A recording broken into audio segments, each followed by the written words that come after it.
All right, and we are live now.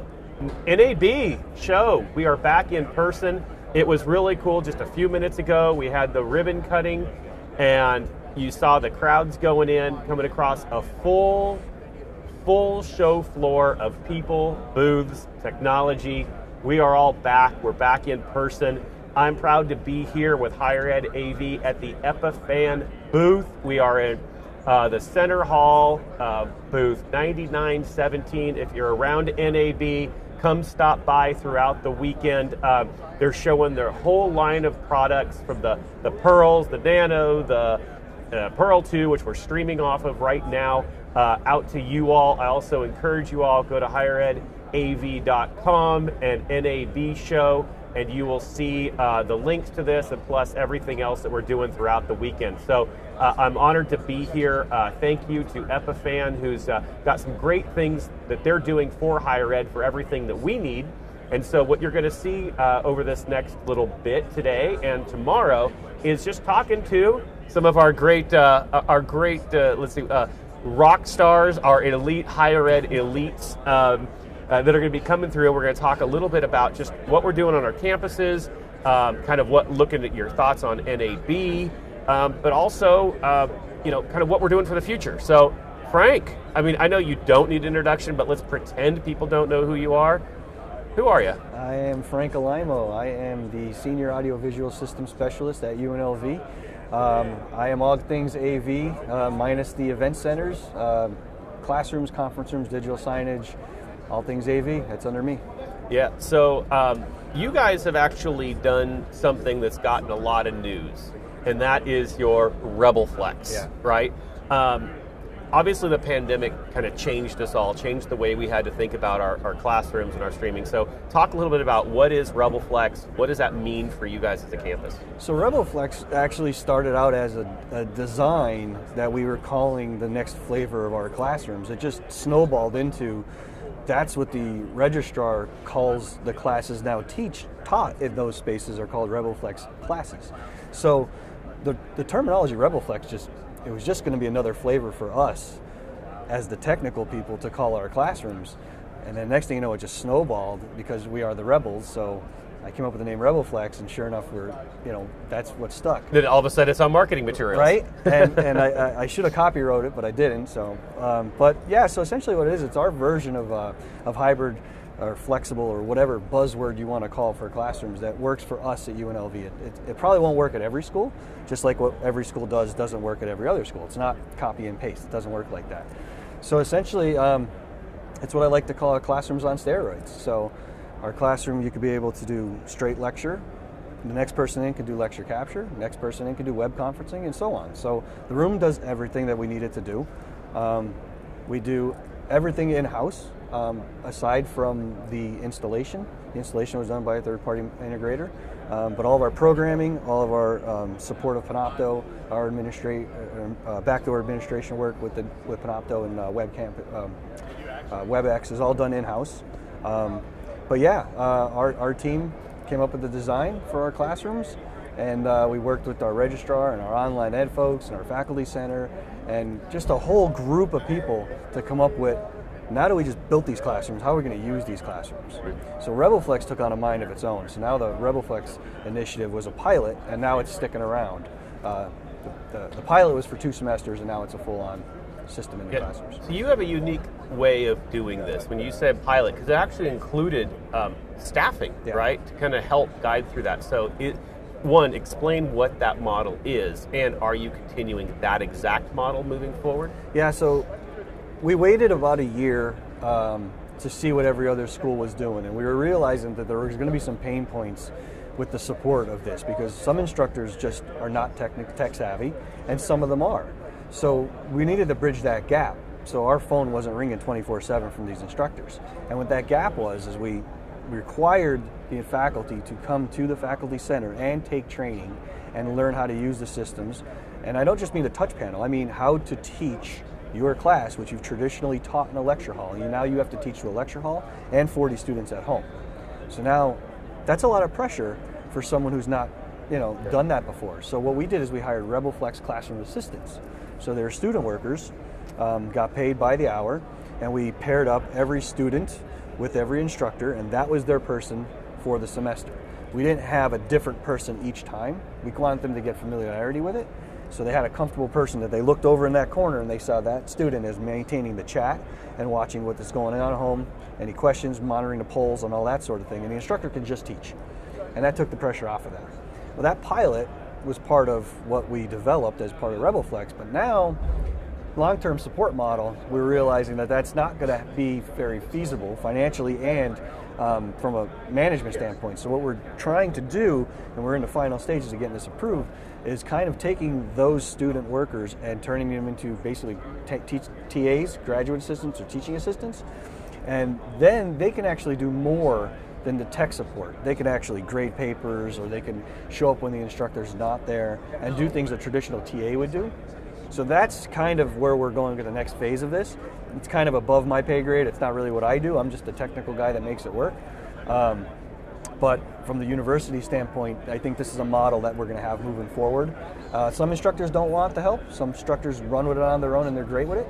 And the other ones, they just need a little guidance here or there, and that's fine. Yeah.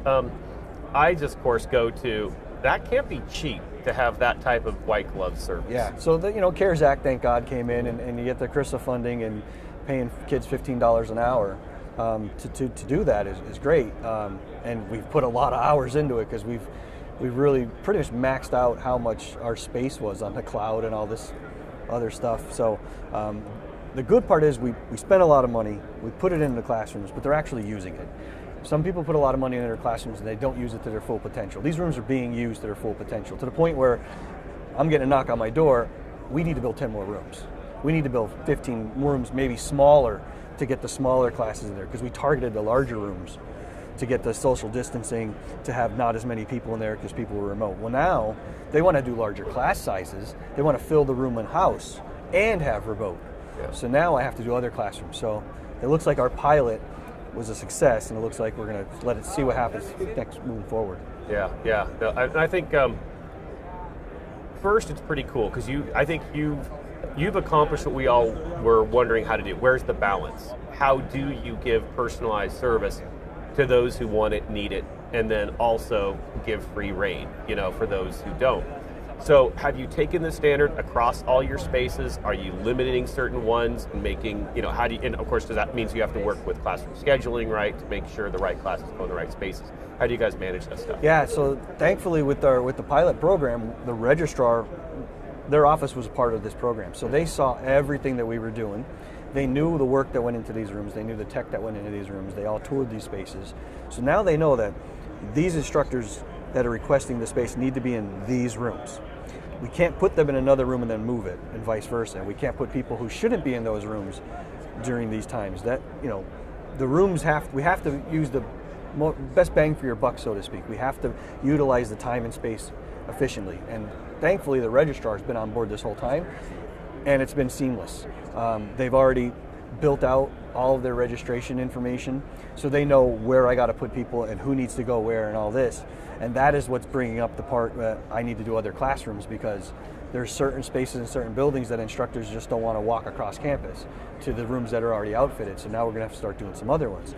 From a large standpoint, the auditoriums were traditionally just lecture capture, because it's very difficult to have a hybrid learning in a room with 300 seats.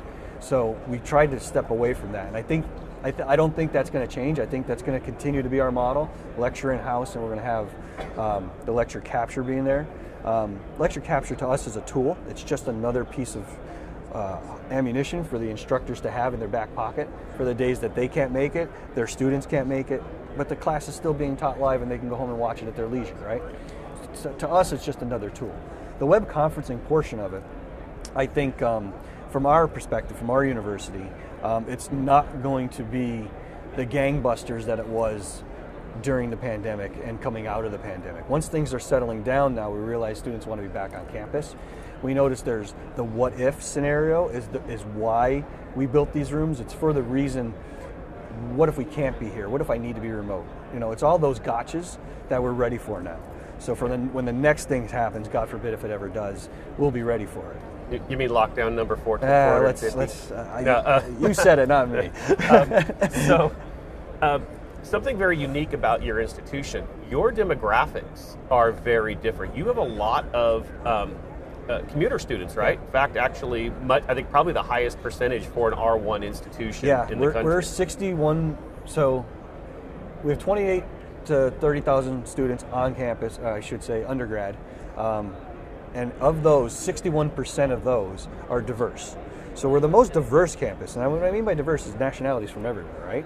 So not only are we the most diverse campus, we're also diverse into the point where we're non-traditional. Well, this is Las Vegas, right? So we have the Strip.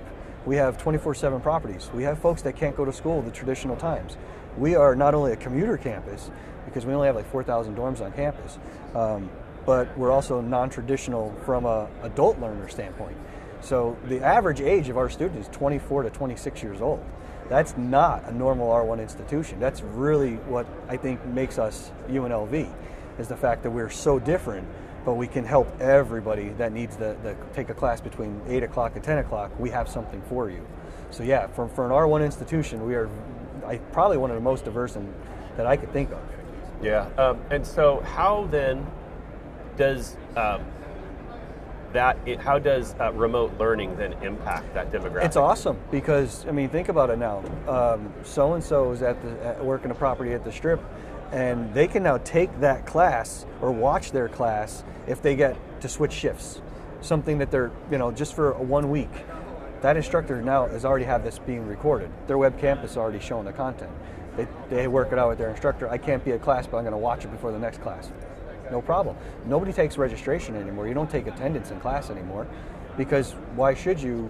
You can watch at home. So as long as you have that relationship with your instructor, you now have that arsenal, that ability to take classes at your leisure, as long as you work it out with them first. Yeah, that's interesting. A point that I guess a lot of people don't think about.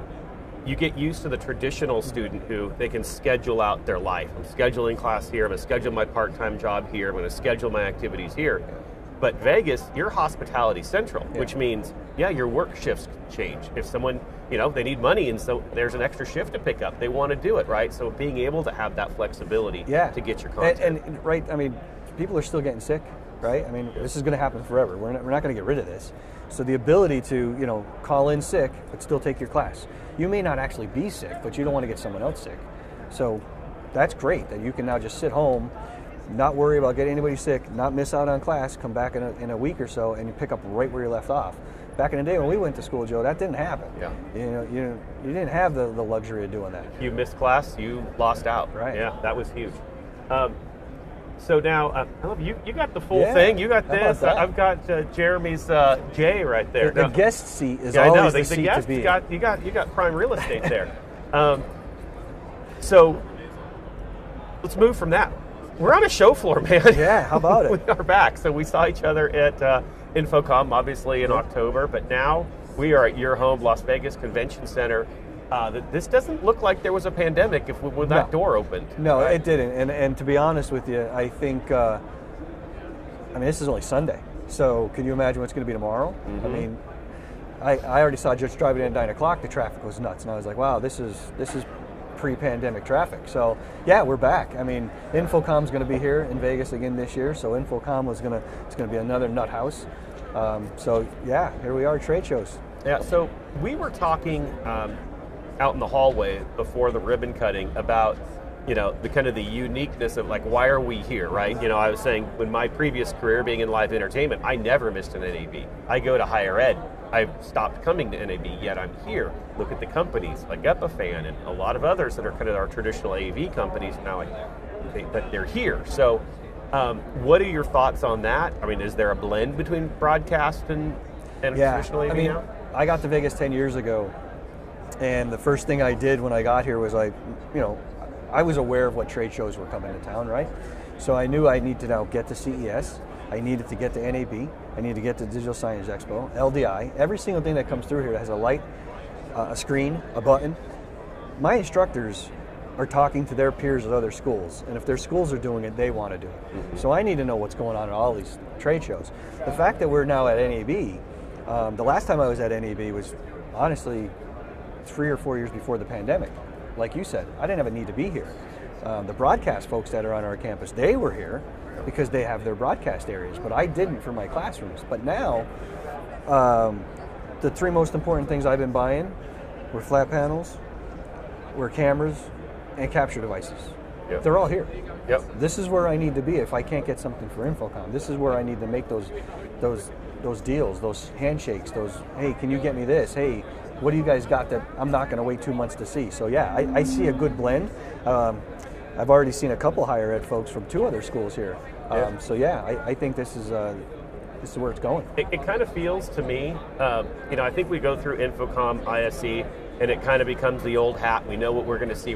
I kind of feel like a kid in a candy store. Yeah. Like there's a lot of new toys that I didn't even know were part of our industry. We walked through, and as we're walking through, we even said, wow, there's as much AV here as there is at Infocom. This isn't just cameras anymore. This is a full-on AV show.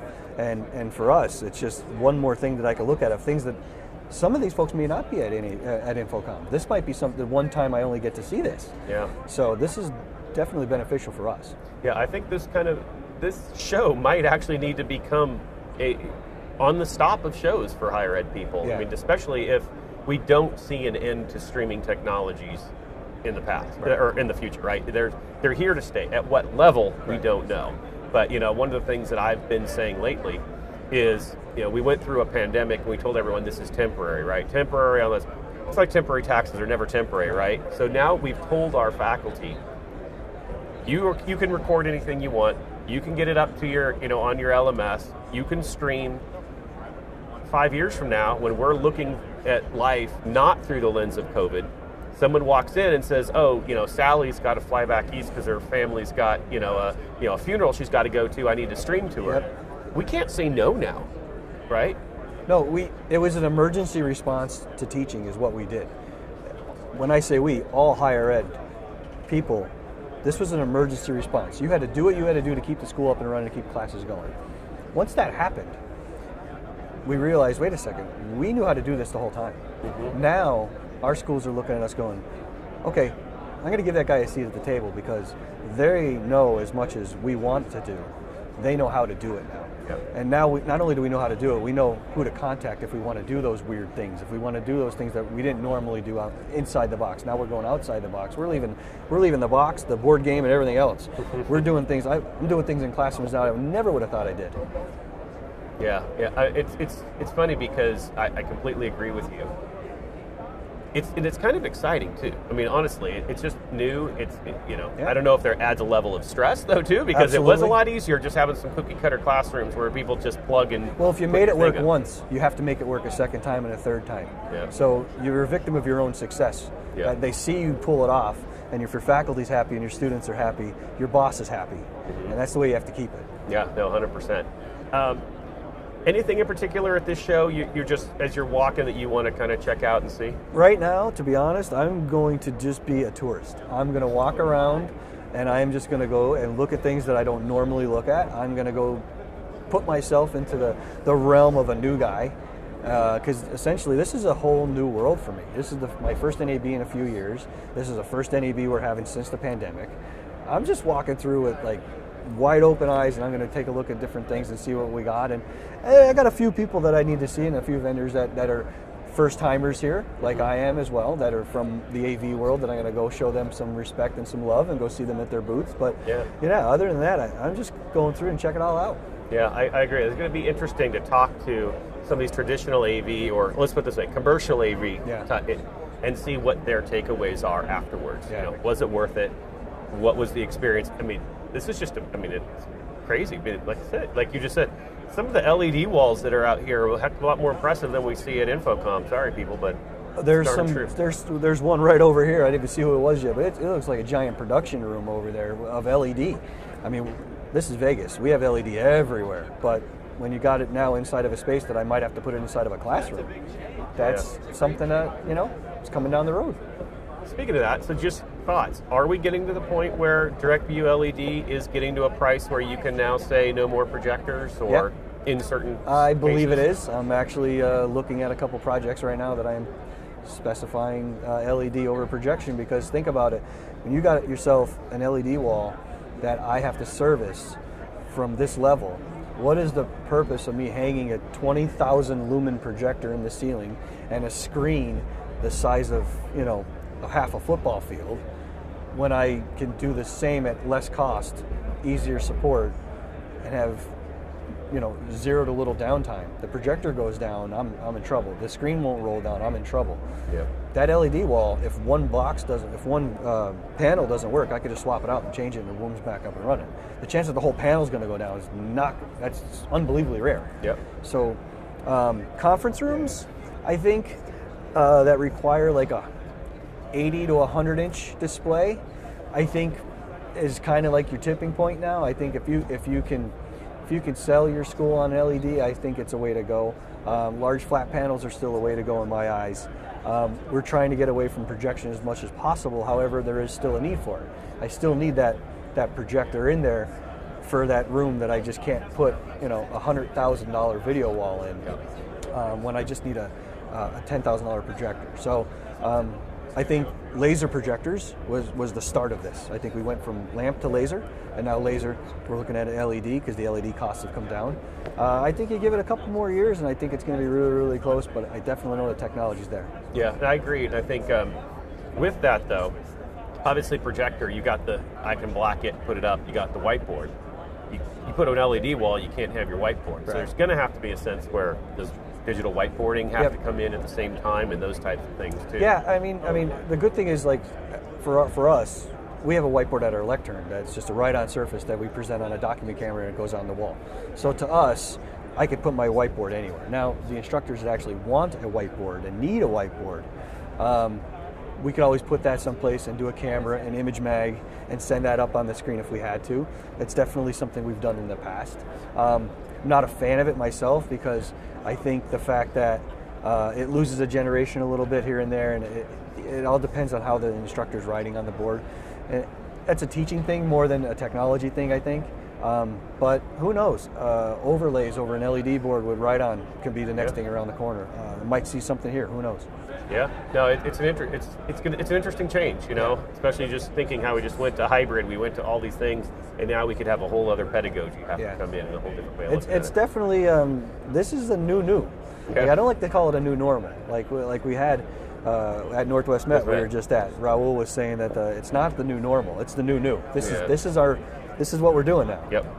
Yeah. No, I totally agree. And it's exciting. It's good to see. Any last thoughts? What are you looking at? Oh, guess tell everyone, Infocom, you're hosting a tour. I am. So Infocom this year, as every other year it's in Vegas, we've hosted the experience tours on campus, and this year we're doing another one.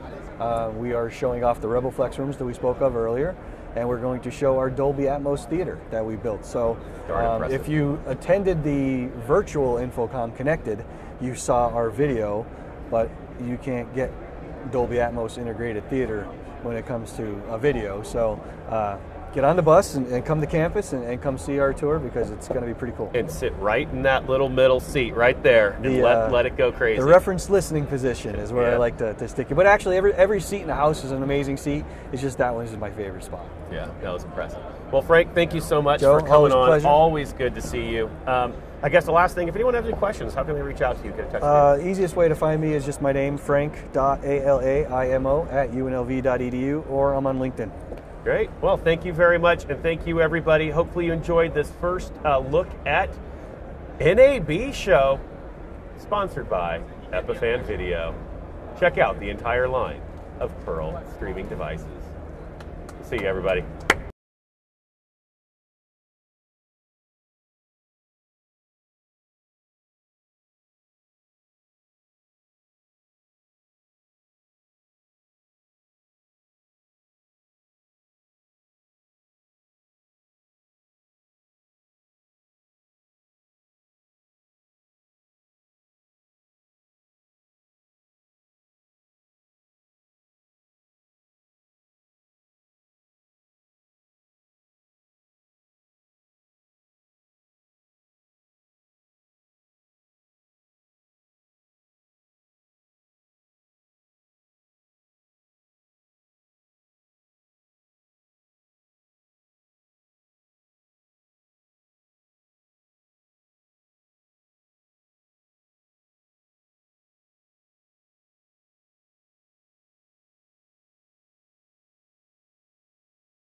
All right, everybody, we are back. We are here live, NAB Show Floor, NAB, Las Vegas Convention Center. This is just amazing.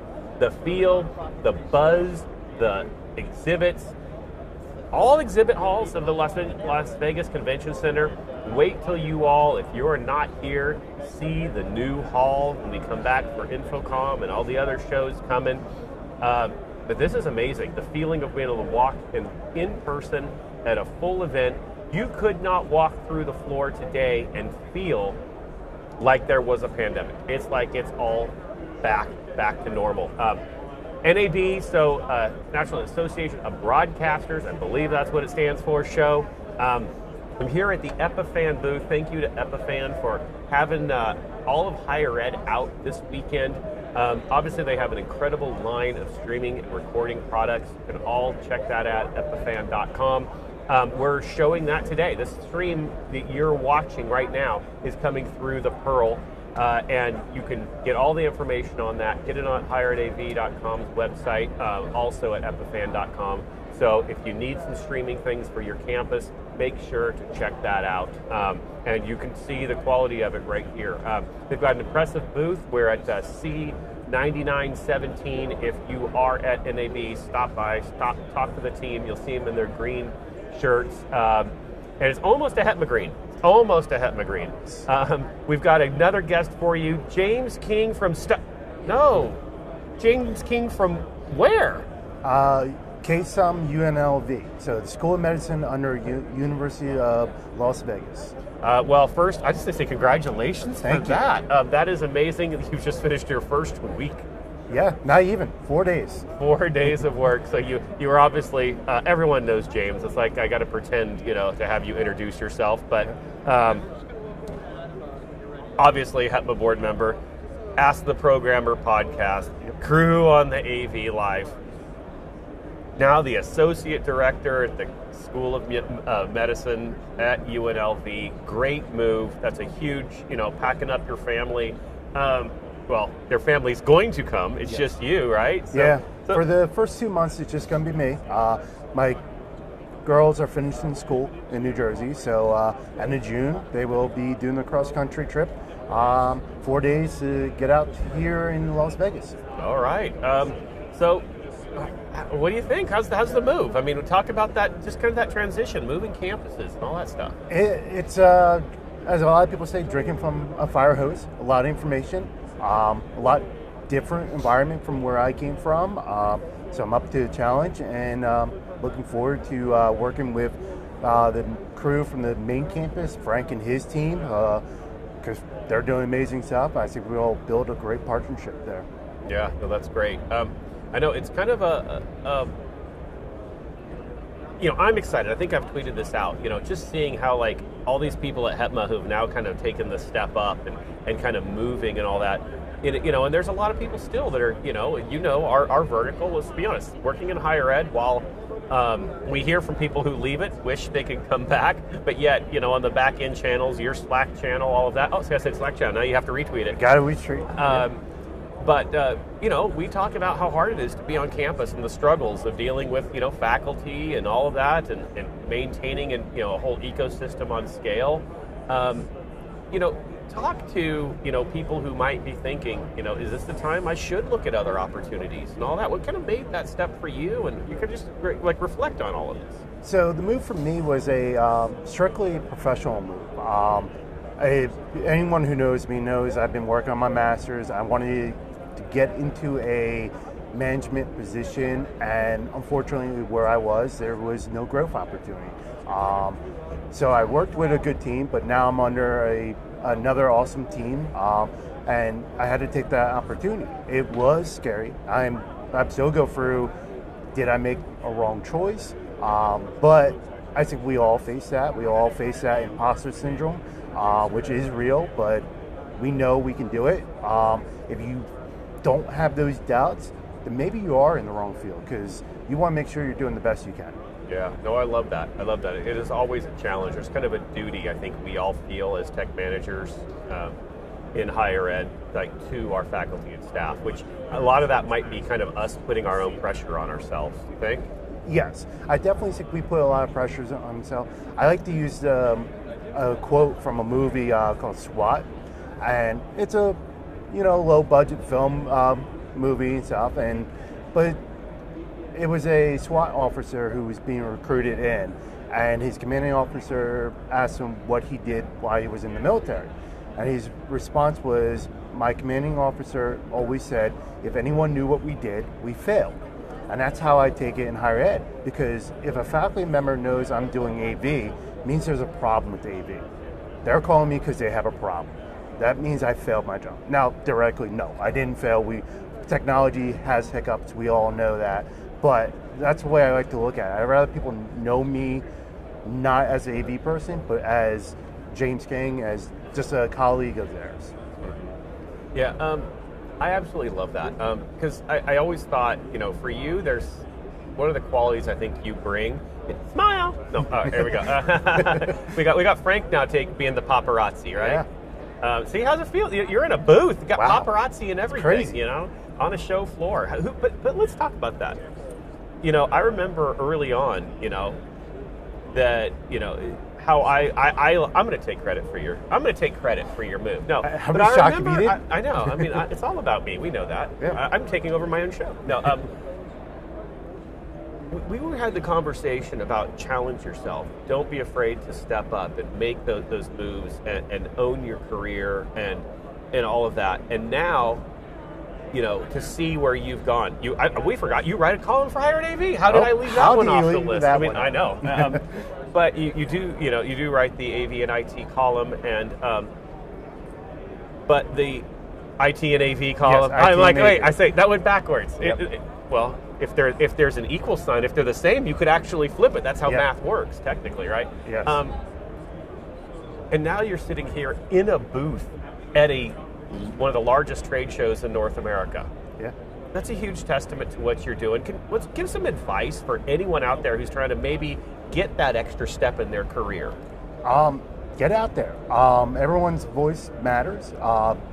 You have something to bring to the table. Get out there, and everyone stumbles when they first step out, but you build. There's a saying in a book I just read. It was, if mountains were smooth, we wouldn't be able to climb them. So you're not going to go for a smooth path. You're going to have up and downs. It's going to be rough. You got to take those challenges and be able to move on. Yeah. I absolutely love that. And I think that's one of the things I'm excited to see how your growth happens over, your time at UNLV now. Let's now kind of look at, NAB, your first NAB? No. This is my third NAB. When I was at Stockton and I started getting into trade shows, there was a couple of NABs being held in New York City. So I attended those. Now I will admit I did not walk the floor.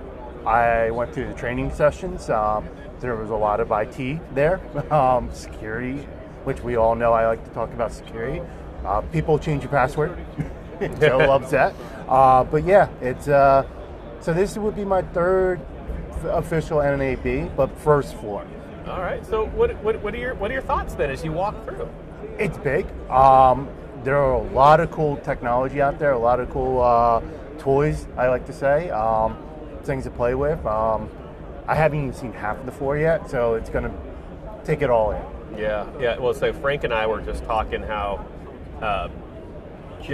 there's a lot more AV here than we see at our traditional AV shows. Look at the LED walls, this stuff. This is, you could not tell, that there was a pandemic, or that, obviously there's a sign too that AV and broadcast are combined, right? I mean, I think that maybe streaming technologies did that. Yes, I definitely think that it brought them together. Again, coming from the IT world, I kind of see them as one. I know they have their discipline, just like even IT has their own discipline with database administrators and network administrators. It's just another discipline in the field where we're still dealing with information getting out to the public, your audience, and using technology to get that information out. Yeah, absolutely. So we have to talk about, well, I got two things. I've never asked two questions, but so I'm going to try to remember. The first one is, what are you here looking at? What do you want to see? I mean, you're here for the day now, so what are you going to walk around and see? Really, anything that could help with streaming and recording. Again, we need to bring value to our students and our university. That sometimes means looking in places that are not traditional. We are recording, we are streaming. That's not going away. If you think it's going away, then you're not paying attention the way higher ed is going. There's always going to be an element of that asynchronous learning going on, or even synchronous but in remote locations. So attending a show like NAB and seeing how the broadcast folks are doing live streaming or live broadcast could be beneficial to universities. Yeah, no, absolutely. And so you are looking at streaming and recording things. Have I mentioned that Epiphan Video makes a wonderful line of Pearl Nano, Pearl Mini, and the Pearl 2, and some cloud software. Now, in order to, obviously, I have to get the commercial in. We appreciate them here. But now I want to take a different direction. I can't not talk about security when I have you on. Yep. Because here's the thing. If we're now, classrooms are no longer, between four walls, right? One of the lines I've been using is, my title is Director of Learning Environments. Pre-pandemic, it was pretty easy. What was the learning environments? Whatever happens in the walls where the tables and chairs are. Well, looking at through the lens of, online hybrid, well, what's the learning environment now, right? So that's anywhere and everywhere, right? Which means now we're sending content out. What are things that people should be looking for if they're looking for streaming technologies? They're doing that.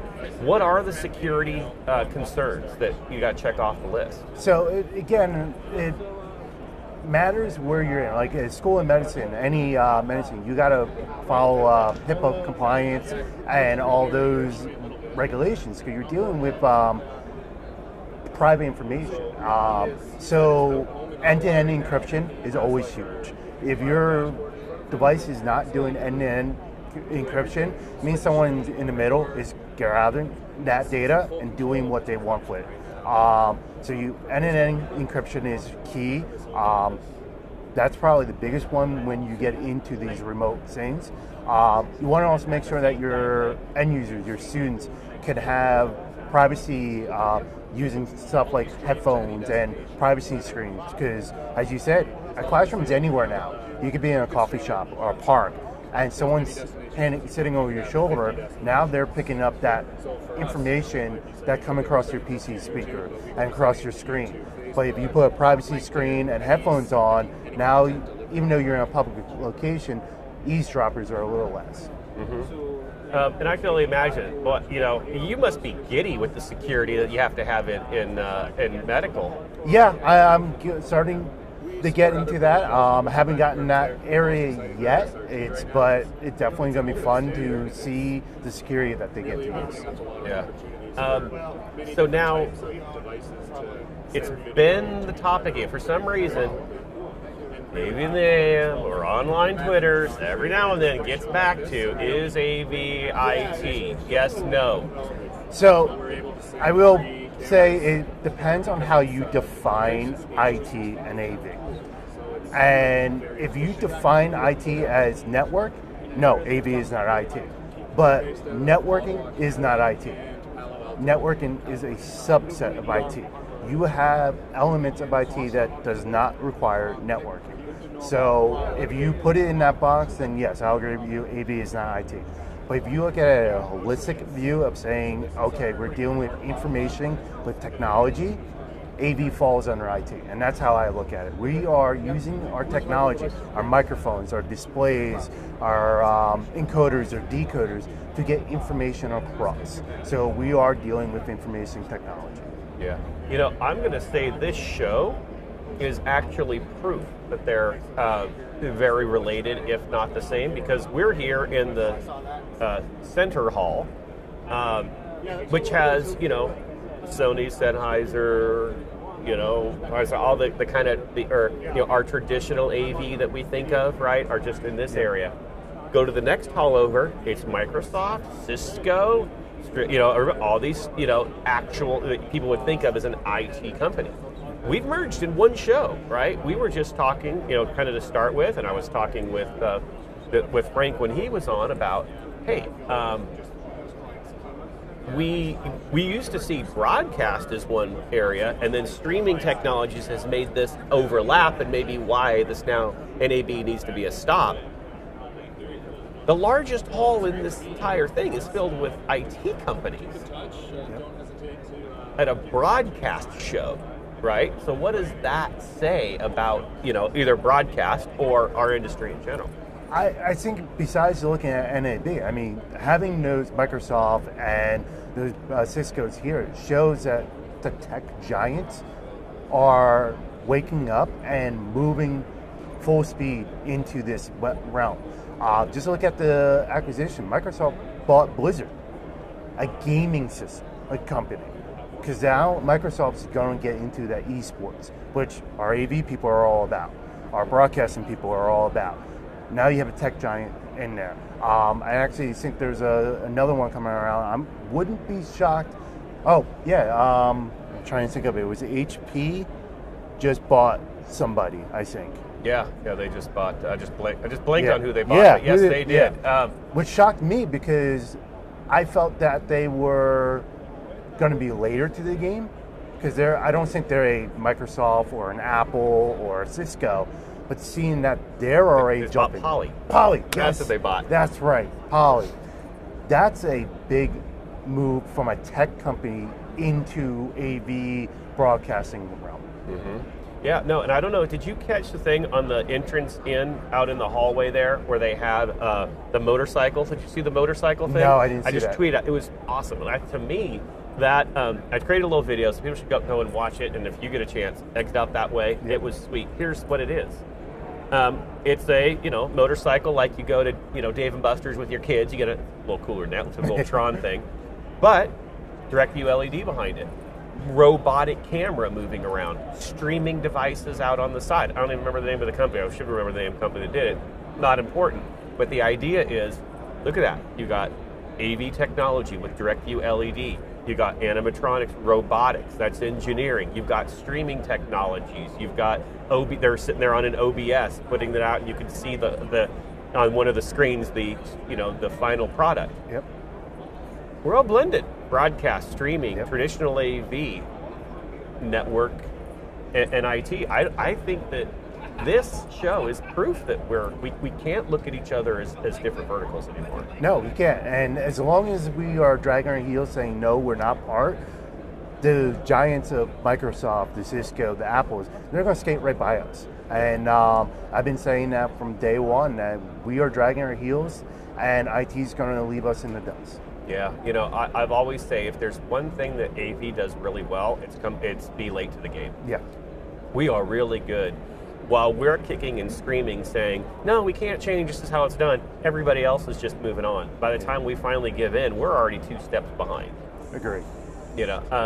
And also, to me, I think a lot of that goes to, we're always 2 steps behind because what people are kicking and screaming saying we shouldn't be doing is because those SKUs that you had before are now gone. There's new SKUs and all this. Well, now what about cloud?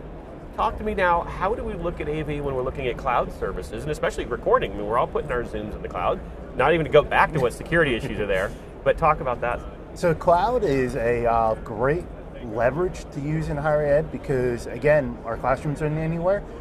So using cloud services allows our students to access that data from anywhere. Really, the way I like to sum up the cloud is you're putting your data on someone else's computer.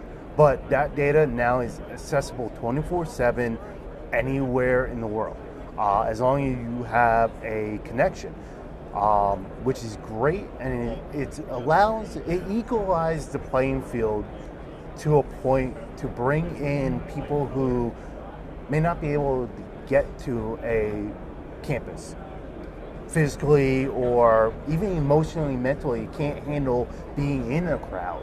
Or, like we said, we just went over a pandemic. and people didn't feel comfortable coming to campus. Being able to access the data from a cloud services allows the universities still to reach those students wherever they are. Well, I think that that's kind of key too, like looking at going forward. Our schools are adapting, our students are adapting. You know, one thing that I've been saying lately, like when we went into online learning, the only people who had trouble with it were faculty and staff complaining. Our kids have been on FaceTime, Snapchat, video conference. They've been doing this ever since we took an iPad and threw it in their lap in the backseat of the car telling them to shut up, right? Yep. They've been doing this. All we needed to tell them was what app to download. Is it Zoom or Teams or whatever it is, right? They didn't, care. No. That's the thing. Like even going back with my whole move with the family and stuff, one of the concerns my oldest brought up was, oh, she's going to miss her friends. And I agree. I understand that concept. But I went to her and I'm like, you talk to your friends on your iPad most of the time. She's like, yeah. I'm like, you can do that anywhere in the world. You're not limited to being in New Jersey to talk to your friends in New Jersey while you're on your iPad. You can do that in Vegas or Paris or wherever. Now you got to deal with the time differences, so that's another beast to deal with. But yeah, we are there. We are living it, and if you're not, then you're behind the game. Yeah. No, I totally agree. I think the online and the streaming and all of this has made the world smaller, right? And I think we all saw it. We already all knew it, but now when we all had to go home, we all had to work remote, we really recognized how connected of a world we really are and that we could be. Yep. So now, I do need to talk about one thing. This is going to be very sensitive, okay? You know that if I'm going to I'm going to bring something up. So, you actually hurt my feelings. Oh. You did. You didn't say very good things about In-N-Out. Oh, sorry. I'm not a fan of it. It's not bad, but I'm sorry. I have Five Guys all the way. No, see, you are now on the West Coast, okay? Yeah. I understand we have Five Guys here too, okay? Yep. Yeah, so it's neat. I'm proud that you landed and went to In-N-Out, okay? Yeah. I give you props for that. What did you order? Let me help you with your menu choices at In-N-Out. So actually, I went there twice. The first time I went there, I got a double and fries animal side. Okay, And good, yeah. It was good.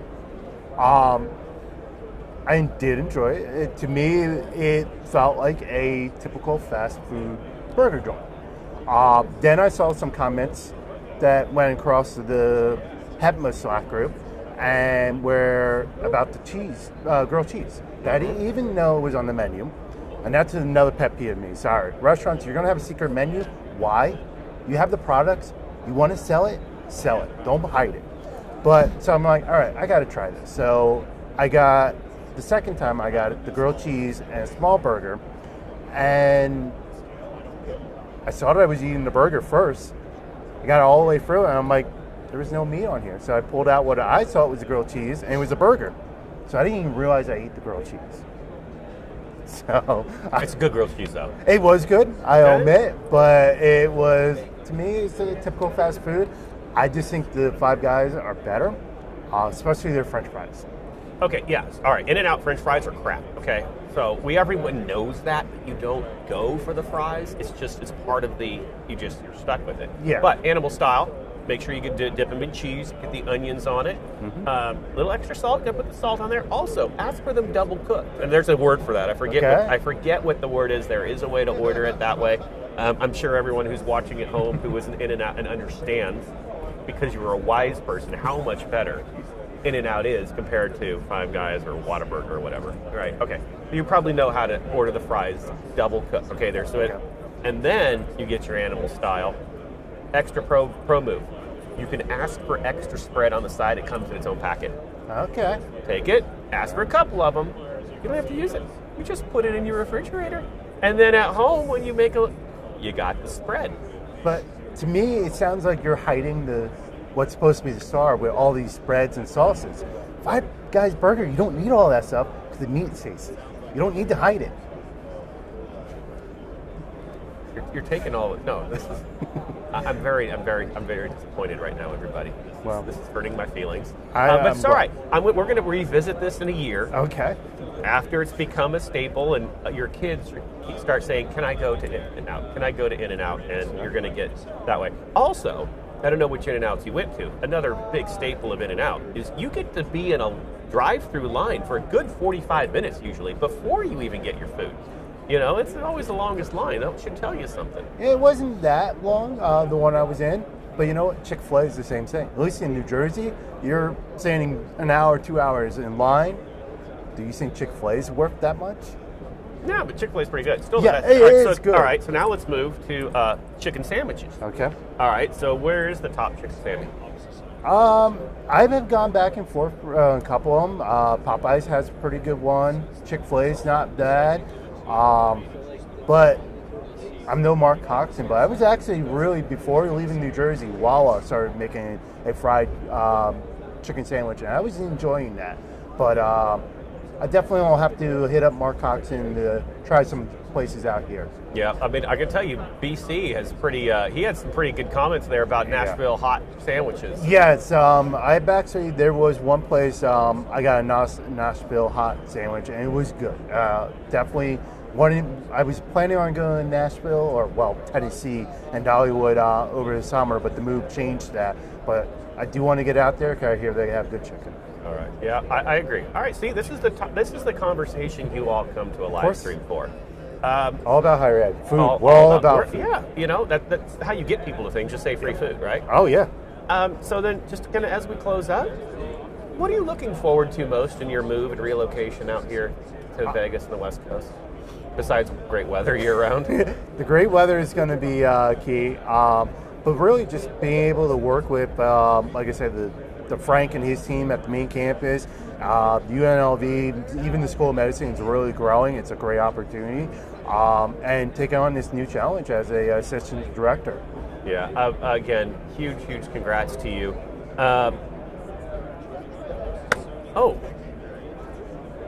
Ask the programmer. Yes. Will you promote that for people? Because I think it's really important, especially when we're looking at things like if people are here checking out Epiphan, I think your podcast is really important. People talk about it, tell people what it is. Sure. If you don't know what Ask the Programmer is, then you really need to find out about it. But Steve Greenblatt and I, we actually met a little over a year ago. Well, we met for a while online through AV and AM and stuff, but we really got connected at a HEPMA virtual conference. You know, HEPMA doing virtual cool before it was cool. And we came up with this idea of Ask the Programmer, where we know as programmers, like even in AV, we're kind of on an island. Programmers are even a smaller island. You're normally 1-2-man team, unless you're a programming house. So we wanted to bridge and build that community and get out there and be able to be a resource for programmers out there, and bridge that gap there, that especially in higher ed, a lot of higher ed either are dealing with outside programmers or they have one programmer on staff. Unless you are a huge R1 school like you guys, you have a whole team, you're normally a one-man band trying to run 200 classrooms.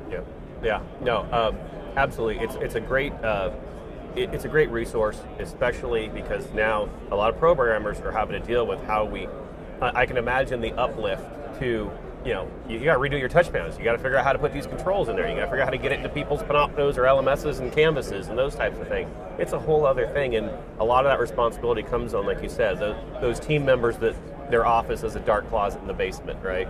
Yep. And then the ones that actually we just were talking about not too long ago was bringing value is programming. You don't see, like, you know, you can tell, okay, a high-end TV is better than a commercial grade TV. You can't with programming.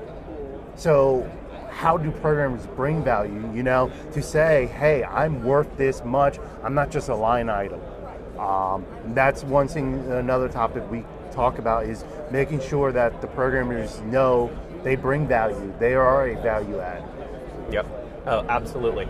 And then, of course, I do encourage everybody to go to higheredav.com, check out your monthly column. Great insights there that you do every single month. again, given that point of view and that perspective. So in closing, how can people get a hold of you, find you, connect with you? Sounds like everywhere, yes. But what's the easiest way? Easiest way, Twitter, AV_James King. As Joe mentioned, swing by Higher Ed, read my article, and check out all the other great content. Ask the Programmer, the AV Life, you name it, I'm out there. Awesome. Thank you very much, Thank James. you, Joe. It is a pleasure to have you. Always. And thank you, everybody. Again, James King, this is the man right here. Find him everywhere. We are here. We are again streaming with the Epiphan line of products, the Pearl there. Make sure you go to epiphan.com and go to higheredav.com to see everything. Hopefully you enjoy this, everyone, and we will see you at the next segment. Take care.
Hey everyone, we are back. Third segment here at the NAB show.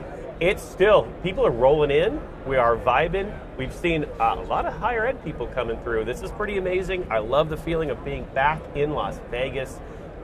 We're here at the Epiphan booth, C9917. If you're here at NAB, stop by, see the team here, see the line of products. They are actually, all right, so the last two segments I just got talked to. I kind of did something a little bit wrong here and what they're doing.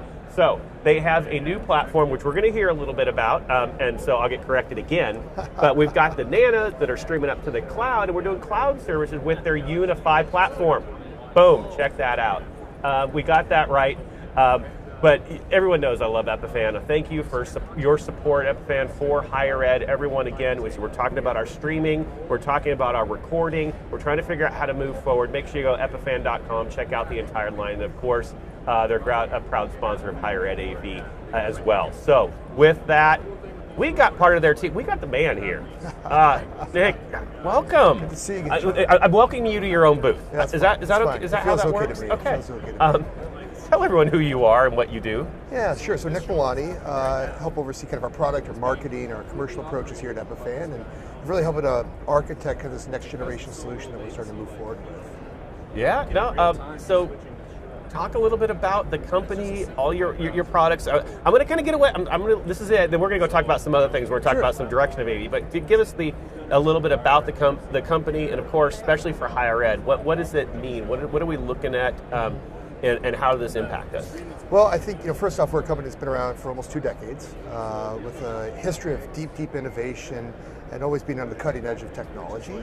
And I think over the last 3 or 4 years, we've seen a really big pop in the higher ed space as companies have kind of discovered Epiphan as a lecture capture device. Mm-hmm. And so that primary function of just, rich multimedia, really capturing all aspects of the lecture. So whether I'm in person or remote, or just a student at the back of the hall that can't hear what's being happened at the front of the lecture hall, we're in service to that space. And, it's been a really fun space for us. It's one we've really enjoyed the marketplace. Yeah, no, it's really neat to kind of see. I want to kind of say, what's that saying? It took years to become an overnight success, right? Years about like that type of thing. Years of practice, whatever the line goes. But I kind of feel that about Epiphan in a bit because once we, the pandemic hit, and we all had to go, how are we going to do this? How are we going to get our streaming? How are we going to do our lecture capture? How are we going to do recording? What do our faculty need to get their stuff? And it's like, oh, there's a product line over here that kind of does all this, everybody. And not that we want to say a pandemic is a good thing, because it's definitely not.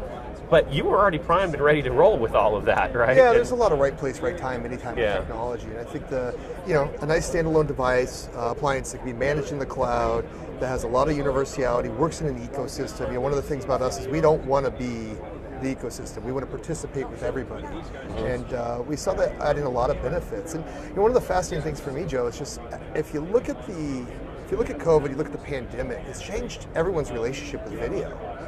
If you think about it, like leading into the pandemic, it was all about how do we drive adoption? How do we get people to actually use the tools? How do we, where are the places where we're going to apply these technologies? Now it needs to be everywhere. More importantly, how do I make it a better experience? How do I make the outcomes more positive? How do I make it more impactful? So we're thinking of it as more of a strategic tool now and less about a commodity. And I think that's a fascinating shift that's happening. I like that. And I think you nailed it completely. Because as a tech manager, I'm always dealing every day. My email's going off, my Slack's going off with, hey, to me, equity issues, right? What we recognize from the pandemic is how many students. You just said a few minutes ago about like the student in the back of the room. Like this is a line for the. And I hate to say it, I did it. I think our entire vertical is guilty of not recognizing equity because a lot of times the people who need it aren't the ones voicing their concerns. Well, because they're silent minority. It's very true. Although sometimes it's just staring at us in plain sight. Mm-hmm. It's easy to tell who has vision problems, for example. You guys see if somebody's wearing glasses. But we've seen some statistics that suggest upward of like 50-60% of adults have hearing loss problems. So you're putting them again in these spaces where all of a sudden a hearing deficiency, but we don't want to talk about that, right? So that's something that's kind of taboo as a society to talk about hearing loss. But as technology managers, we have an opportunity to enhance and make that information more accessible. And isn't that the promise of what we should be doing with this? Yep. And in the effort of helping the majority, I think we're going to start to really see that these minorities step forward and say thank you. Yeah. And say, you know, I have a vision deficiency, so your document camera, being able to zoom in and see those details helps me process it better. You know, you're amplifying the audio in a way that allows me to hear it even on the assisted, you know. I have processing challenges, so the ability to go back and watch the lecture afterwards and go back to the challenging segments and get that full multimedia experience so I can learn whatever my learning style is. I've had some interesting experiences throughout my career where I've met some people that are just incredibly talented and, you know, have learning disabilities. And if it wasn't for the accessibility, if it wasn't for technology helping to overcome that deficiency, we would have never seen their brilliance. And that to me is the most exciting part about higher ed. It's like you're unlocking brilliance in people. So if you can provide a tool that helps them do that, like, oh, mazel tov, you know? Totally agree. You know, kind of an interesting story.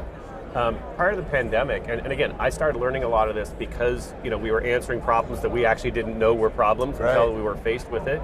But I remember going into one of the lecture halls, and there was a student who would take her cell phone, and she would record the faculty member, and the faculty member reached out to us and said, you need to tell these people they can't do that in my class, intellectual bribe, whatever. You just can't record my class, they're going to do it. And I remember reaching out to that person, just saying, again, it's an awkward thing for me to have to do, but I got to do it.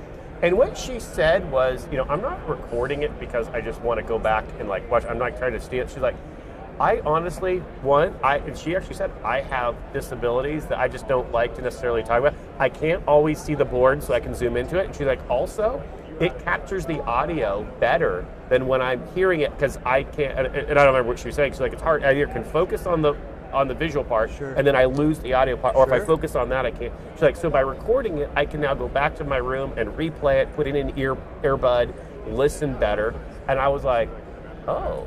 Because at the end of the day, it's not about how you acquire the knowledge; it's about your ability to master knowledge. Yep. And I think there's a freeing aspect to this that it'll be fun to see how this extrapolates out from this like trying time that we've all been through, and even K through 12. It just again all of it's starting to impact meeting people with where their learning styles are, and I think it's a really powerful thing that's coming out of all of this, which is exciting. Yeah, no, and it's funny you said meeting people where they are. One of the lines I've been using lately is my title at USC is Director of Learning Environments. Well, prior to the pandemic, that was really easy. It was 4 walls. That's my learning environment, right? The chair was like, well, what's a learning environment now? It's anywhere and everywhere, right? Anywhere and everywhere. And that now is where things like streaming devices become important. Right? Well, and I just can't help, you said something interesting, like you don't know what you don't know, you can't discover things. The way I sometimes describe that from a strategy standpoint is, we're kind of mentally trying to navigate a maze. When we think about the future and technology and being a futurist, is we're trying to predict current indicators and see where they might meet up with needs in the future. And when I think of it as a maze, it's almost like every time you open a door, you don't know that the next door exists. And as we step through them, we start to gain clarity about that next kind of mission.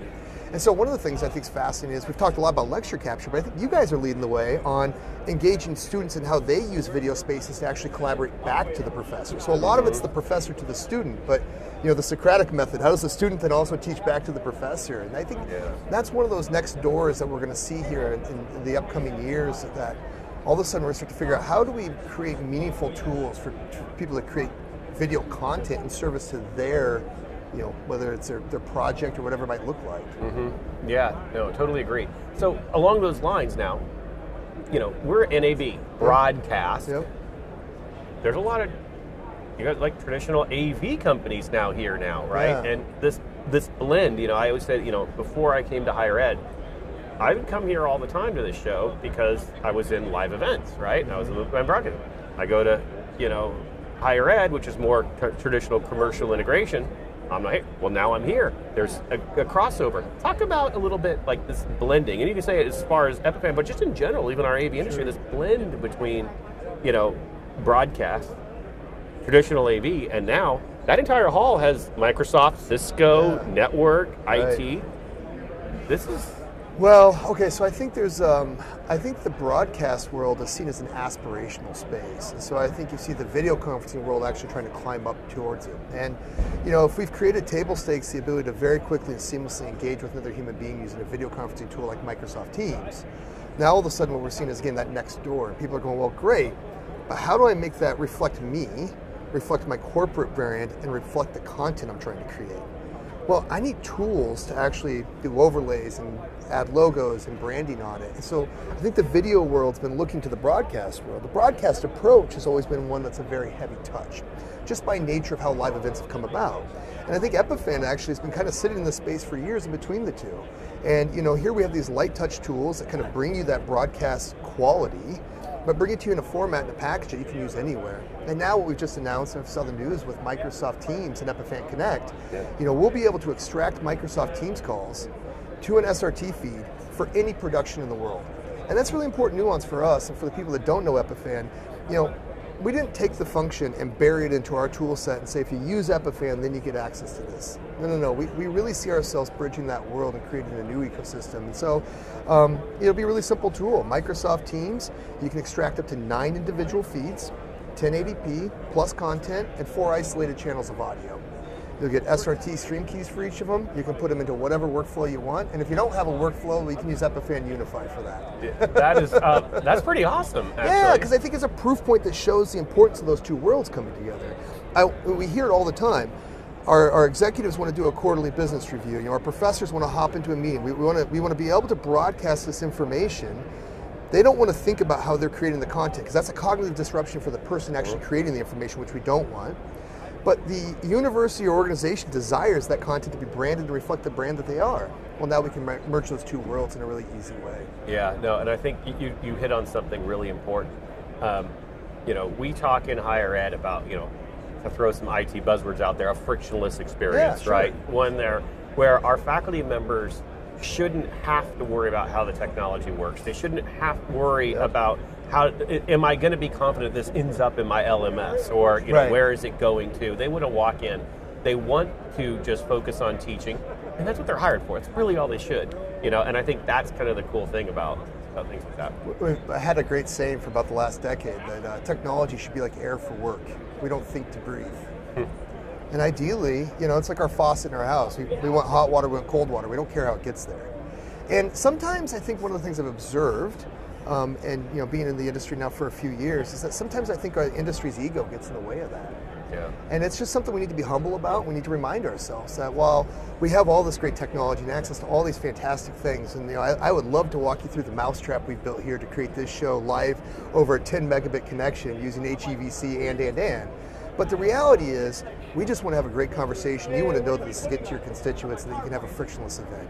Yeah. And there's a humility there that I think we just need to focus on. The other thing is, I think we need to, as an organization, start to focus our energies not so much on the technocratic portions of the solution, but we need to start bragging about the scalability and reliability. And we need to start shorthanding with each other how few times we get phone calls back on stuff.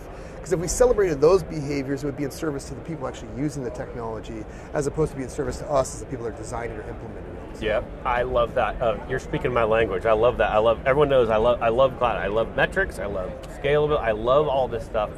And it's funny though, and I know anyone watching, you're in higher ed, I know you've heard this. A lot of times what you'll hear is, well, if, of course we don't want to get phone calls, we don't want everything, but if I do it too good, then they're going to think I'm not needed. No. How about you show how good you are because you were able to scale, because you were how many hours, rather than saying, don't get calls. Well, how about you promote look how many hours that I'm going to use too many negatives, but how many lost hours of class we didn't have, right? And how we could add that extra level of service to our students as well, because we didn't lose those things, right? I think that's a huge thing. I'm a big fan of the cloud. Talk a little bit about Unify, like what are the advantages of the cloud? What are also some concerns? I mean, I know a lot of people, especially in traditional higher ed, they're not used to cloud stuff. Well, and I think for higher ed, our Pearl lineup with our current cloud offering is perfect. Because our current cloud offering gives you this. It gives you real-time management control of the devices. So you can switch all of our devices through the cloud remotely today. You can monitor what's coming in or out of them. So it gives you a really great command center control over these things. Again, scalability, different devices, different applications.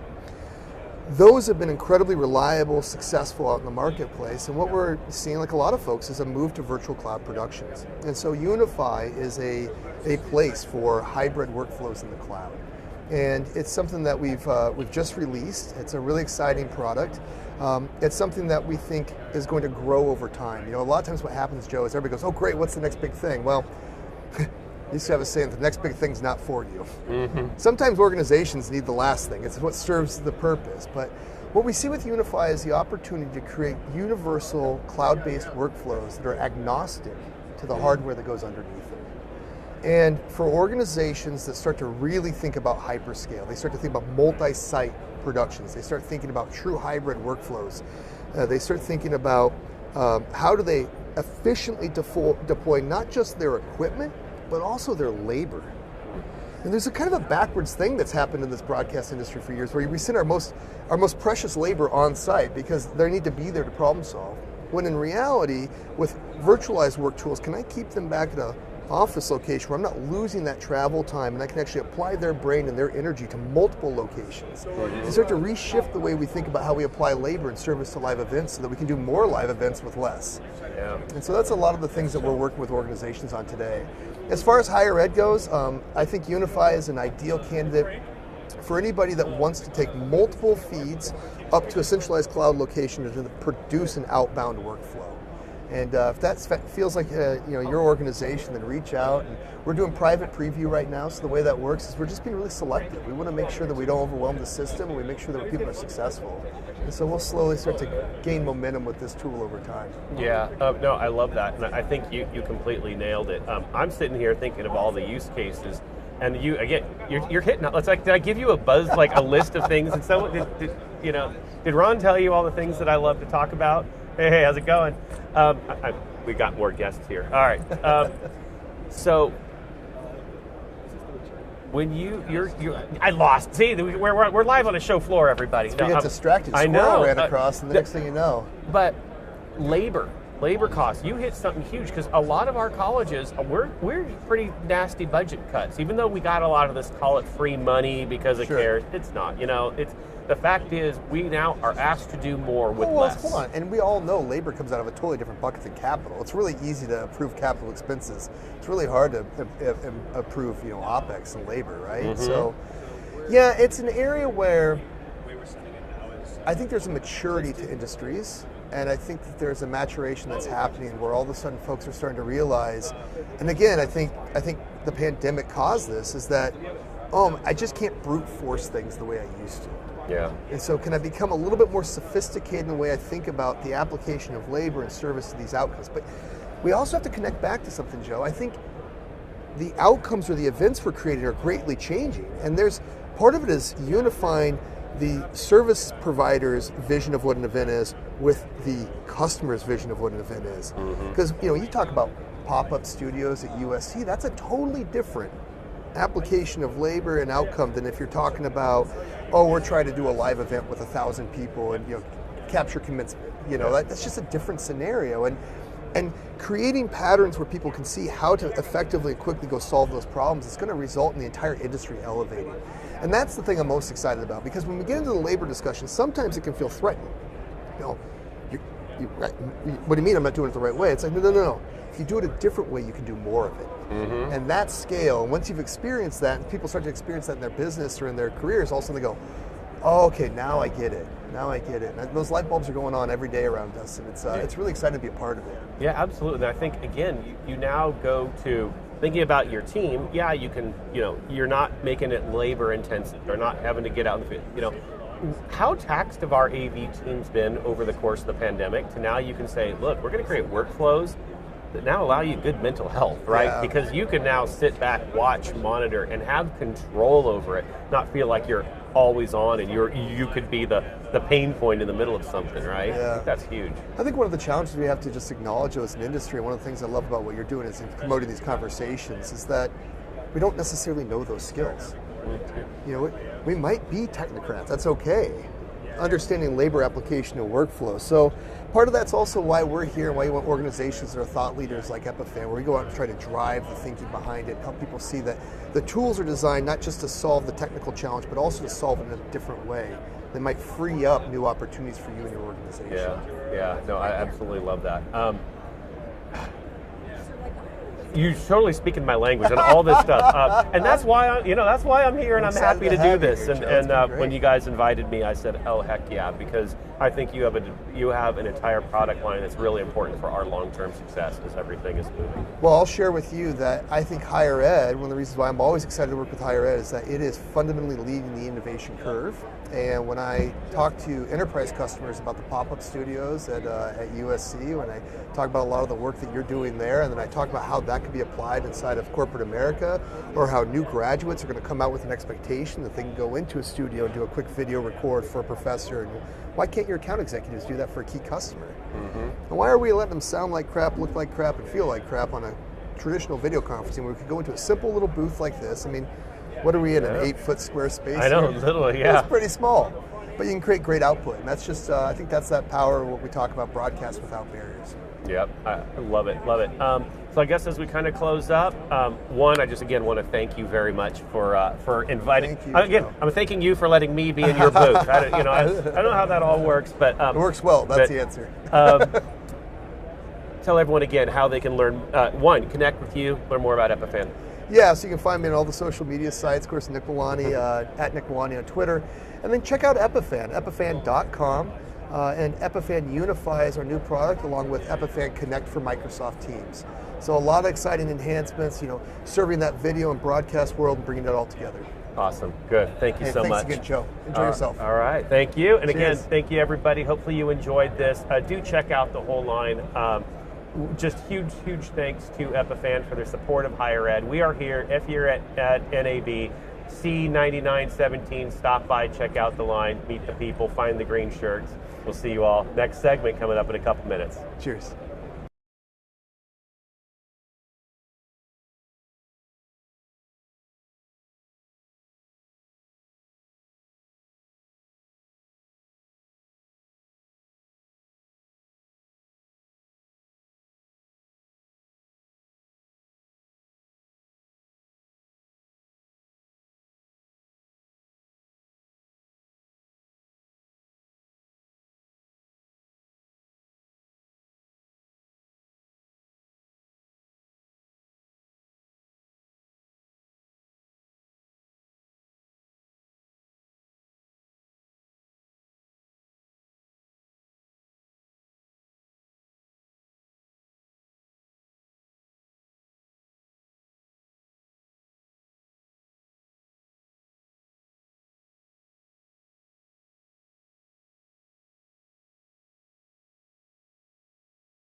All right, everybody, we are back. We are still in the Epiphan booth, C9917. If you are here at NAB, Epiphan booth here, showing off the entire product line of streaming, recording products. We've got 3 nanos, as you see, as we're switching, and you've got, Jeremy is in the background here. He's actually producing this in the cloud using their cloud platform. So make sure you reach out to Epiphan, epiphan.com. And of course, Hire at AB, we've got all the information there as well. So a huge thank you to Epiphan just for all that they're doing and really seeing a need within the higher ed vertical. So we're here, we're just doing some podcast recording, and you all know this guy. He is a staple of the higher ed vertical. Jim, welcome to the show. Please tell everyone. Thanks. Let's pretend they don't know who you are. Tell them who you are, what you do. Okay. If you haven't been to the post office lately to see my photo, I work at Utah State University. I design systems, program Crestron to control those systems. That's most of my day. I do a little broadcast freelance on the side. That's unofficial. If any of my colleagues from Utah State are listening, it's Don't tell anyone. Don't tell anyone. But yeah, NAB is actually a great show. It's been years since I've been here. Even before COVID, it's been a couple of years before that since the last time I attended. But I really like the variety of stuff you can see here. It's great. Yeah, I'm really impressed. One thing that I've kind of been saying, so people have been watching the live stream, the whole thing, this is going to sound like a broken record, but I was in live events before coming into higher ed. I never missed an NAB. Now I go to higher ed, I don't go to NAB anymore because it was kind of like more commercial integration, right? And now all of a sudden I'm here and I'm walking through going, something's happened to why are all the traditional commercial AV companies here, and why are all what's going on? So because you do both broadcasts, I think you have a great perspective. Talk about this blend that we used to see as two things. Well, I know in our own system design, we've done a little bit of that ourselves. I mean, we're using cameras that have HD SDI outputs and feeding classroom computers with them for capture and for Zoom. Mm-hmm. And we're actually using an Epiphan product to do that, frame grabber. Oh, nice. Very reliable. And we like HD SDI, which is obviously a professional format, single transmission format, because it uses a simple single cable and it's reliable and it's high quality. And I think, so that crossover you talked about, I think goes both ways. Broadcast to, what would you call it, IP, and back goes the other way as well. My daughter does some video game programming, and I sent her a picture and a quick little video of a demo they have set up out in the main lobby. I don't know if you've seen that, but they have a massive motion capture rig, robotic camera. We were just talking about that in the last segment. That was pretty rad. It's really impressive. And of course, the light cycle, you can ride the light cycle in front of this. Amazing demo, but my wife commented, and my daughter also was interested in this. That's the kind of thing you used to see here. I mean, it looks like a video game. It looks like we talked about in higher ed. We talked about gaming. What do you call it? Education, gaming teams, essentially a sports team. So that's almost what we're looking at up there, ways to do that and make it look cool and just extend that kind of into the broadcast space. But that's, I was surprised to see something like that here. And that was exactly kind of my thought too, is, we've always, one thing that AV is good at is we like to compartmentalize our verticals, right, and our areas. And I think that this show is proof that you can't do that anymore. The other hall over there, Cisco, Microsoft, IT companies, all of that. We've got the big boys here as far as, production and, cameras and all of that stuff. And we got DirectView LED walls. When's that been here? It's like, and now we've got incredible streaming products, and we've got, they're going to change the name from NAB, or broadcasting's just different, and I don't know. What are your thoughts there? Yeah, there's definitely, the traditional broadcaster, I think you'd be looking far and wide to actually find one here. There's a few of them. Yeah. They're looking at expensive studio cameras, but everybody else is looking at everything and looking at different ways to produce content and democratize content. I love that. Yeah. I saw a tweet from you earlier today about that. About it's rapid to deploy. You want to shoot something and throw it online and have people view it immediately. Yeah. I agree with that, but I think there ought to be some quality there as well. So I think there's a. All right, you can disagree. Yeah. It's okay for you to be wrong. No, I'm just kidding. No, but I think you could do that and have the quality at the same time, and maybe that's part of what's happening here. I mean, we're seeing some high quality stuff, but everybody's talking about cloud-based stuff. I don't know if you've been by Adobe. That caught my eye. I walked by there in time to see a slide on their presentation that said 10-year roadmap for camera to cloud. I'm like, what? Camera to cloud? Okay, I've kind of heard of that, but what really caught my eye was the 10-year roadmap. Can we have a 10-year roadmap for anything? Yeah. But yeah, I mean, they're pushing sending your content directly from a camera to a cloud server, making proxy copies that people can view and edit right online. And part of the demo for this product was he had everybody log in with their phone, sitting there in the demo, log into their server. We could see all the clips that have been added, and you can make comments on them. So I'm going to comment on this. So use the first part of this, it looks good, or whatever. You enter the comment, and it appears in his editor immediately. Yeah. So amazing stuff. Yeah, and I think you make a good point. If you look here, we're in what, 8x8 square, Yep. 3 camera setup, full streaming production, couple of lights here and a backdrop. That's quick, high quality, and I think that's where we're starting to change. And and again, look, your broadcast. I know you were right when you said I was right, because I am. No, but are you seeing? Because again, if you do broadcast stuff on the side, are you seeing a change to? I'm going to call it a pop-up studio type of look, or a quick get it out there, or is there a change in editing? Because part of my tweet, my point was, you can't. If you're going to spend a whole day's worth of labor, get all this up, we got to take it right at this time because that's where the sun is, blah, blah, blah, blah, blah, blah, blah, blah, blah, and then you've got to have someone in the studio edit it for 2 weeks. That doesn't fly in nowadays. That doesn't happen. Well, some of the freelance stuff I've done even in the last year, Twitter is always a part of it. They're going to have live tweeting and maybe have that appear on the screen. They're going to run out with a camcorder right before the game. Do a lot of sports broadcasting because that's what happens. Mm-hmm. Most of the work out there is with sports. You're out there with a camcorder capturing some shots, and you run into the truck, stuff it into a playback machine, and it becomes part of the broadcast as it's happening. Essentially, we did another game with a live drone shot, just because they could, just because they wanted to. So yeah, definitely. Yeah. But I think that you make a great point with it, because let's now take that to our college campuses. What change do you see? Or even, pretend you're roadmap it if we can. I think you're right. I don't think we can. What about streaming technologies? Yes, we did it to get through a pandemic.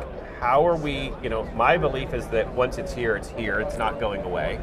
But how do we now, leverage that? Maybe we don't have to do it to quite the scale, or whatever. I don't know. Give me your thoughts there. Well, I know for our school, we've been told that we are back face-to-face this fall.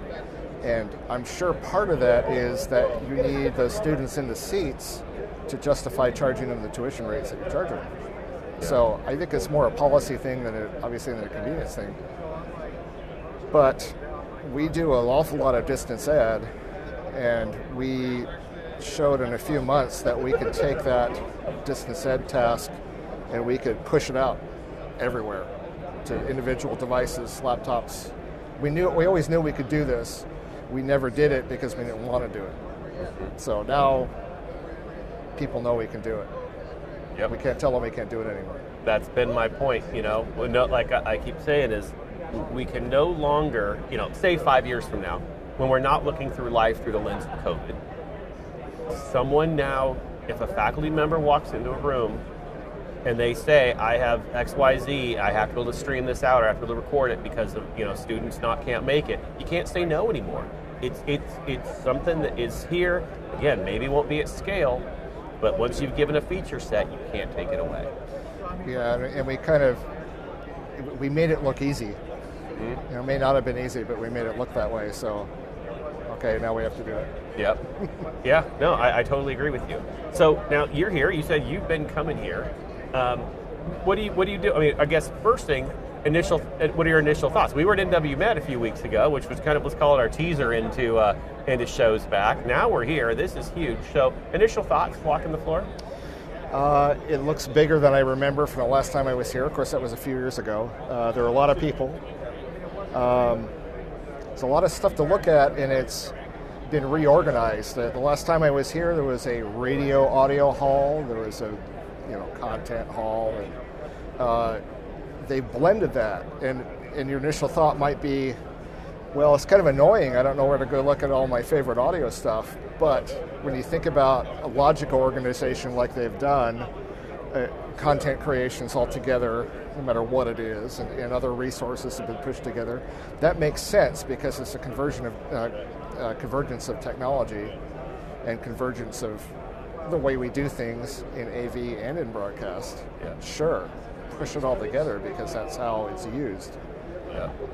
I know we don't look at a product or a service and say, well, that's broadcast, so we don't need that or anything to do with it. No, we look at it and see if it's useful in what we're trying to do.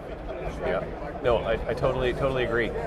So now, what are the types of things you're going to look at? Like, what's your takeaway? Why did you even come here? What are the, Well, I had an opportunity to come, and so I should do that. Just a quick trip, but like I said, it's been a while since I've been here. There's a lot of stuff to look at, a lot of new stuff. That seems to be easier to look at here than maybe, say, a show like Infocom. And I plan on going to Infocom, and I'll look in depth at some stuff. But lots of cool stuff. And speaking of AV products, Bolin, camera manufacturer. Dante AV, yeah. Dante AV, that's an AV product, but hey, they're here. Mm-hmm. The last TV truck I worked in had a mixture of Dante and analog.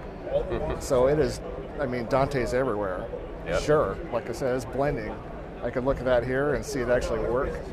That's cool. Yeah, no, I totally agree. I think that's kind of one of the interesting, kind of cool things about this show this year, and I'm kind of blown away from really seeing, a buzzword, an AV buzzword is convergence. Well, this is convergence right here, isn't it? Yeah, the convergence happened. Yeah. And if you're still waiting for it, you're too late. Exactly. 100%. I mean, were you like me? Did you get like chills walking in and going, "Oh my God, we're back at the Las Vegas convention center"? Deja vu. Oh, yeah. Completely. And I think it bodes well for what Infocom might be, and seeing everybody back and kind of wanting to be here, right? Yep. Yeah. No, absolutely. So now, kind of looking, talk about your school. How are you guys going to handle like streaming technologies moving forward? As far as like, said you're all back. What is your guys' roadmap there? Well, we still use Zoom. We also do some traditional streaming, but Zoom is our platform for a while because we have a large site license for it now. Right. So we have, as I mentioned, we've done distance ed for a long time. We had a more traditional hardware-based mode of doing that. Mm-hmm. Now all soft codecs, it can be accessed from any classroom on campus. We also have lecture capture using the same equipment because it's the same equipment. We're sitting in a booth that shows that. Yep. I don't know the future of education to home or to personal devices, but as I said, that's not a technology limitation, it's a policy thing. What do they decide they want to do with that? But with our school, we have 27 remote campuses, remote sites. So we're still using distance technology, be it streaming or two-way communication. We're using that for all those sites, and we'll continue to do that. So students can come to remote campus and participate in an event. regardless, whether or not you're going to let them do it from home, they can always come to the center and do it. Wow, that's pretty cool. Yeah, and that's got to be crazy to manage that.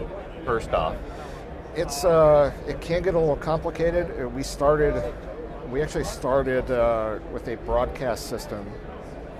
Speaking of back to the broadcast topic, satellite compressed video, 8 channels over MPEG-2. That system ran for 10 years until it was turned off. It was turned off in the early 2000s.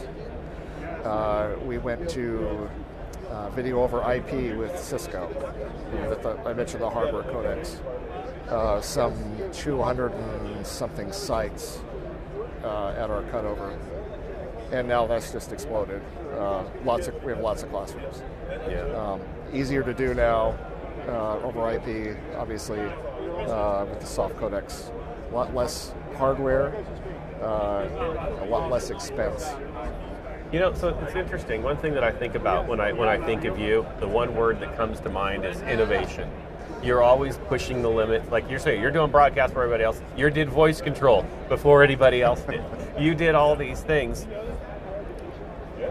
What are you doing now that we're going to catch up on in the next couple of years? Oh, that's a good question. Well, I really like the idea of products like Dante AV. I think it's got a lot of promise, and I really want to play with that, see what it can do. We've not given up on the voice control. There are some folks still working on that and thinking of other ways to do it. I think we'd be using it a lot more if it hadn't been for COVID. Yeah. I think now I kind of see that as a tool for accessibility. Mm-hmm. So, that's an ADA thing. If you can help somebody they can walk into a room and just ask for what they need. Yeah. Or ideally walk into the room and not even have to ask for it. They just walk in and it happens. We want our classrooms to be accessible for the instructors as well as the students. I think all those technologies play into that a lot. Other things, making things simpler and easier, and I think that's what we always try to do. Yeah. But see, to me, that's kind of the key. We again throw our IT buzzwords out there: frictionless, seamless, blah blah blah. Right? All these invisible. Things. Invisible. Yes. 5 nines, always got to be up, always got to be running. But I think, and those are all correct. I don't want to mock it because yes, they're all things we want. But what we have done through the pandemic is we've brought a lot of extra layer of complexity to our spaces. It's no longer just walk into a room, power up a projector, plug in a laptop, teach, and leave. It is record. It is security. It is streaming. It is back-end infrastructure, and all these things that we never really had to think about before, right? Yeah. And so, being, especially because you are that programming side, you are a back-end engineer side, what are those things? Just speak to our vertical people, like advice. How do we start to balance this? Well, maybe I'll go to an example that we have happening this summer. So we have a School of Business facility, 23 classrooms. It was built about 6 years ago. The rooms all have traditional AV matrix switchers in them, big rack-mounted AV switchers. The rooms that had hardware video codecs for distance learning have a 16 by 16 AV switcher.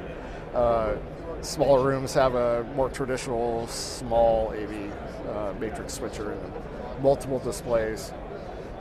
These were some of the most complex rooms we had built at the time when we did this building.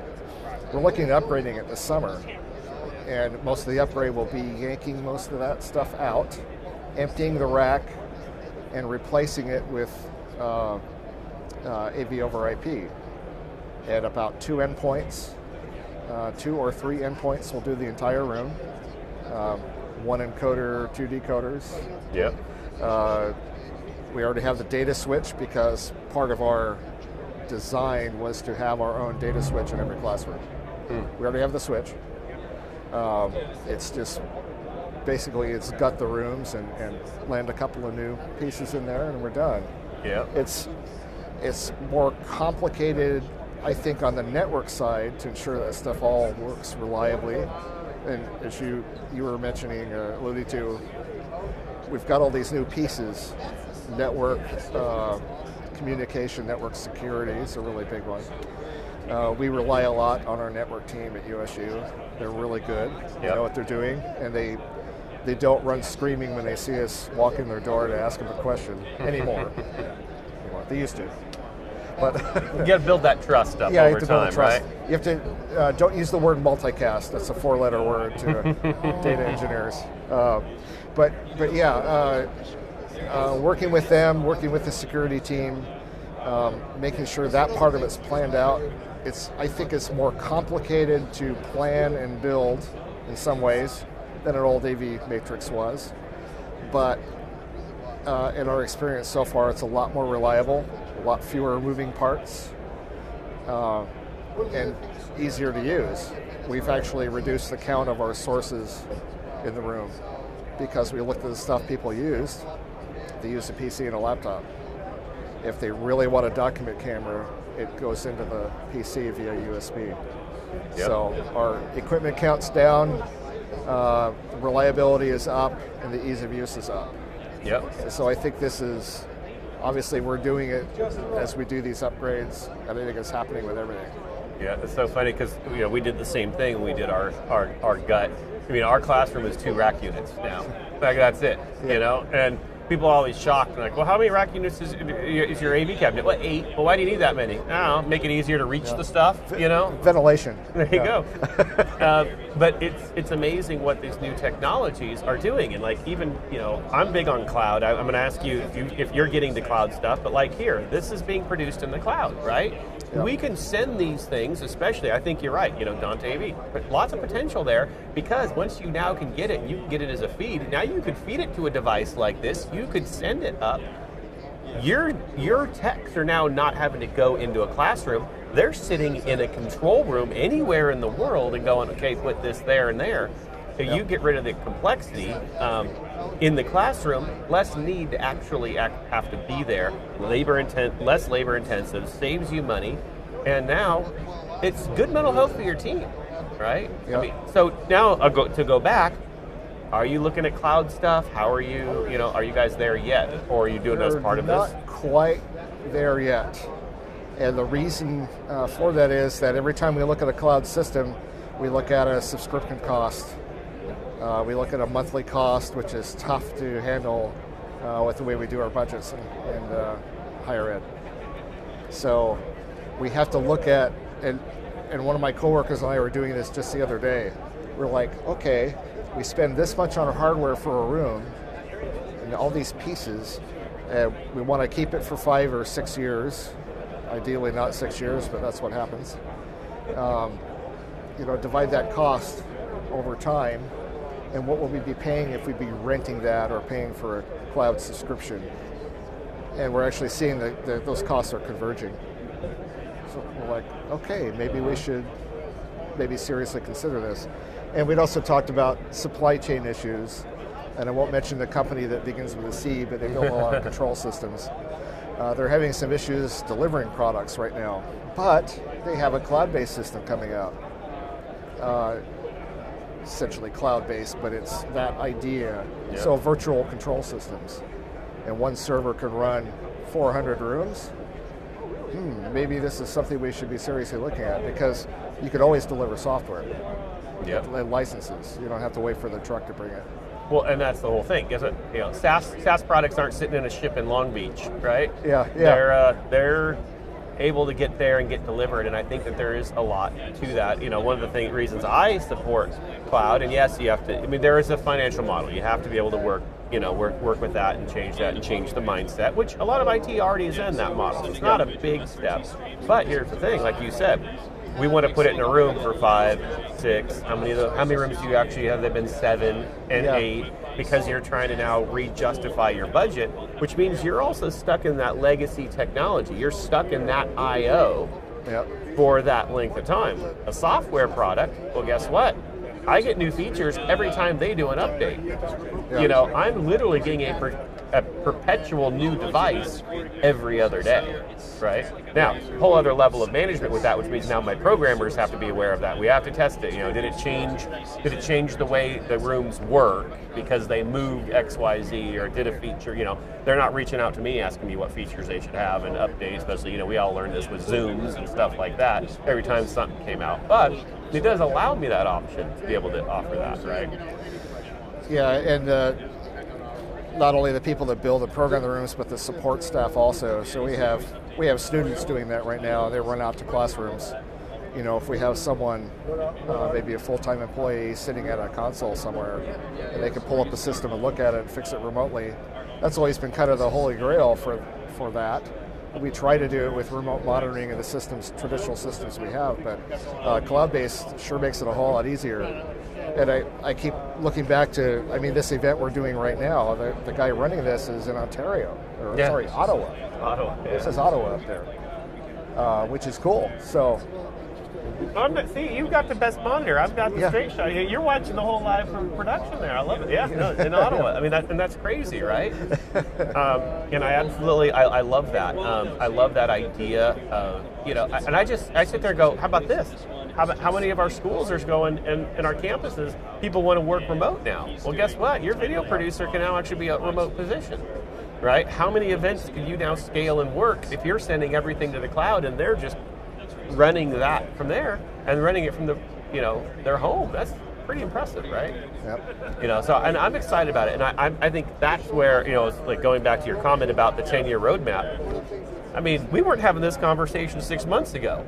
Yeah. You know, and if the pandemic taught us anything, it's that you can't plan. You know. Yeah, you definitely have to be flexible. Think about the ways you can change things, and I think it's like this show. You're talking about why come to this show. Well, you can see a lot of things here you don't normally see. And one of the ways you're going to innovate, you're going to look at other products and other ways that other people are doing stuff. Mm-hmm. They're like, how can that work for me? Yeah. It's a totally different way of doing something. Sure, cool. Yeah, check it out. It's funny because you said so. I'm wondering how many of these other manufacturers are walking around going, because, you know, for 2 years, we were basically just doing, you know, press release type of, you know, you couldn't get your hands on product. You couldn't get there and kick the tires, right? Now all of a sudden, we wonder how many are going around going, oh, you've been working on that for 2 years? Yeah. It didn't look the same in that white paper that you sent out, right? Yeah. I think it's going to be a little bit of a shock to everybody just to see where it's going. But it's exciting. It is really exciting. So, you know, just kind of closing up now, I do want to hit NW Met. What were your thoughts, you know, and just kind of being back with our people?